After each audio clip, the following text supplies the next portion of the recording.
నమస్కారం, సాక్ష్యం న్యూస్ కి స్వాగతం.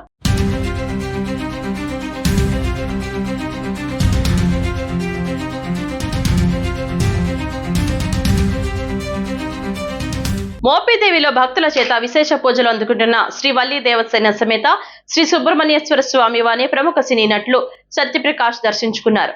దేవస్థానానికి వచ్చిన సత్యప్రకాష్ ఆలయ ఆవరణలో గల నాగపుట్టలో పాలుపోసి మొక్కులు చెల్లించుకున్నారు. అనంతరం సత్యప్రకాష్ కి శ్రీ సుబ్రహ్మణ్యేశ్వర స్వామి వారిని దర్శించుకునగా ఆలయ అర్చకులు పూజలు నిర్వహించారు. సత్యప్రకాష్ ను ఆలయ కార్యనిర్వహణాధికారి, దేవాదాయ శాఖ డిప్యూటీ కమిషనర్ దాసరి శ్రీరామ వరప్రసాదరావు ఆలయ మర్యాదలతో ఘనంగా సత్కరించి శ్రీ స్వామి వారి చిత్రపటాన్ని అందజేశారు. కార్యక్రమంలో ఆలయ సూపరింటెండెంట్ బొప్పన సత్యనారాయణ, సిబ్బంది భర్మా ప్రసాద్ తదితరులు పాల్గొన్నారు. సత్యప్రకాష్ 11 భాషల్లో సుమారు 500కు పైగా సినిమాల్లో నటించారు. తెలుగు సినిమాలో ఎక్కువగా విలన్ పాత్ర పోషిస్తూ సత్యప్రకాష్ ప్రజల ఆదరణ చూరగొన్నారు. సత్యప్రకాష్ దేవస్థానానికి రావడంతో భక్తులు ఆయనతో సెల్ఫీలు, ఫోటోలు దిగడానికి ఆసక్తి చూపారు.